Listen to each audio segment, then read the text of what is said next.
Boy, this game surprised not only me, but my friends who I played with.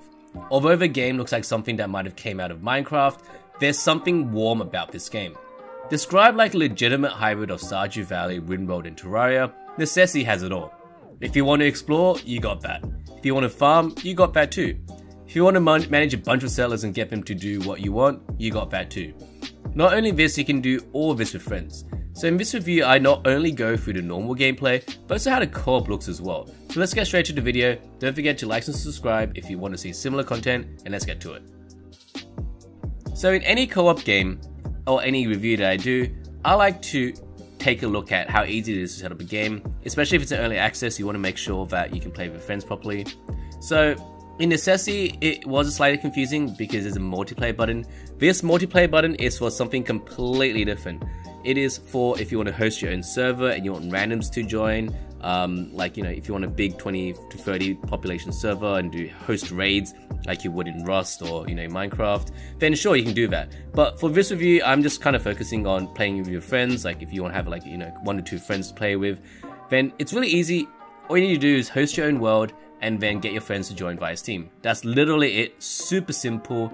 No real issues after we figured that out. And apart from this, not too many issues. There's a few lag, bug glitches, like for example, we couldn't see each other occasionally, but that's really easily solvable just by rejoining the world. And you can always log off into your own world and keep your character as well, so no co-op problems there. The connectivity and multiplayer aspect of the game, pretty solid if you're playing with friends. So yeah, pretty solid, and gives me I basically give it a tick. Okay, I am super excited to talk about this part of the review, the attention to detail that it has to co-op. Now, this game has a ton of quality of life features, like for example, being able to sort your inventory with one button, being able to sort to nearby inventories, being able to even craft with nearby chests.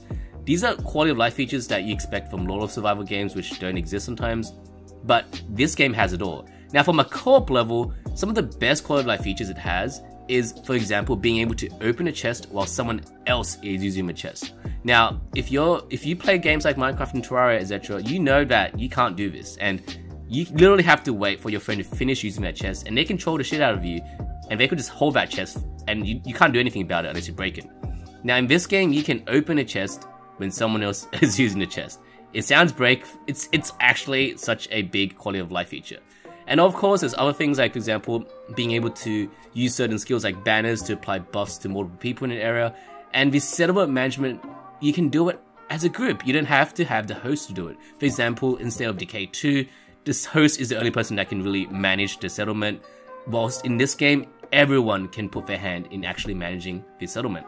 So with this in mind, this game definitely has co-op in mind. I think it's super fun with friends, and you can even make teams to keep track of where your teammates are and turn PvP on if you have a larger group of friends you want to play with and compete with each other. Being in a team means you can access buildings, settlement choices, and of course, just mentioned, being able to see where everyone is on the map. So honestly, really good features like that make this game complete. That being said, this is one of the few games which I can say can be played pretty easily and pretty fun solo as well if you really want that. But this is a co-op review, so I'm going to stick to the co-op side. Now, from a combat level and a gameplay, there's not much to talk about from a co-op level, so I'm just going to talk about Necesse as it is. So in Necesse, we have 3 main types of combat. You have magic, melee, range, and there's like a 4th type which is summoning, but I think it's more of a supportive combat type rather than a main style of combat. Now, the combat itself is pretty straightforward. You're basically dodging as the main mechanic, like in most roguelike games, with the ability to, for example, to shield, to dash, or to even blink. And you can then buff yourself with potions and food, and you can utilize different mechanics in your weapons as well. And in my opinion, there's actually pretty good variety in each weapon class. So for example, I know people love to use guns in these games, so there are a lot of guns. There's also bows, but there's also like magic and, you know, normal staff and normal different types of magic you can use as well. So honestly, you have a lot of fun figuring out what you'll like to use in the game as the game progresses. Overall, the combat feels really fluid, and you can even ride a mount whilst fighting as well. And from a co-op level, you can juggle aggro with mobs and stuff. It makes the game a lot easier in my opinion. Killing bosses solo is a lot harder, and so obviously playing with friends is going to be a lot more fun. But everything's scaled, obviously, playing with friends, so that's always good, especially with the bosses. So in my opinion, this game does pretty well just from a normal combat perspective. I think if you're expecting a ton of combat opportunities, like for example in Terraria, especially with the mods that Terraria has, you're probably hoping too much, but this game does scratch an itch, because it is a very similar version to Terraria. So in my opinion, this game does pretty well on a combat scale.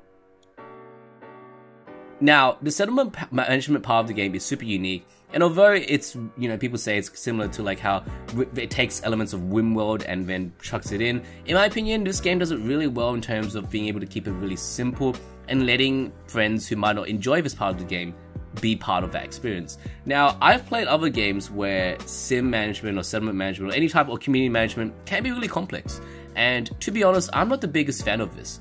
I have friends who love it, and I have friends who hate it. And this game tends to balance towards keeping it simple to keep everyone happy. And in my opinion, that's what it does really well, especially if you want to play it co-op. Otherwise, if you make it too complex, generally one person's going to manage everything and everyone else is kind of not really utilizing that feature and we're just doing their own thing. So in my opinion, keeping it simple was the best option here. Overall, the settlement management means you can automate certain things like doing all the farming for you, doing the fishing for you, which can be tedious if you don't enjoy those parts of the game. Obviously, if you do enjoy it, you can do it yourself. You don't have to, get the settlers to do it for you. But if you don't and you want to automate it, you have that option too, which is awesome. So in my opinion, this game has a really nice settlement management kind of feature, and you can utilize it and at least have fun with it, and automate certain tasks, which can be kind of boring, to be honest. And last and not least, what's awesome about this is anyone can do it. If you're part of a team, you can manage it. Your friend can manage it, and your other friend can manage it. It's not locked out in certain games where only the host can manage it. So in my opinion, from a co-op level, done really nicely here. Finally, the exploration and the progression part of the game. Now, this game is pretty linear. You have quests you can follow to help you guide you through the game, but otherwise you can explore and, get stronger yourself. Now, from a co-op level, there's not much to do here apart from just being able to explore yourself. There's no tether, not tethered to the host or anything like that. So it is pretty free reign right here. And in my opinion though, exploration is one of the fun parts of this game. The ability to find new islands and find new loot, find new monsters is pretty exhilarating and honestly pretty fun. And honestly, in my opinion, you don't really need to do it with friends, but it's always bring a lover if you want to have fun. So bring a friend if you want to bring one, otherwise you can always solo explore if you want, but it's really up to you here. Overall, this game is super fun, and if you really want to scratch your itch and play a similar game like you would with Stardew Valley, Terraria or Rimworld, well, you can combine all these games together and play something that is pretty nostalgic to those games. In my opinion, super fun. If you can get over the graphics a bit, which I know some people complain about, in my opinion, you'll have a really fun time playing Necesse. Hopefully this review gives you a bit more insight into this game. Right now it's still in early access, but in my opinion the price is super cheap, so give the developers some love, try out the game, in my opinion, and have a blast with your friends. I'll see you in the next video. Peace.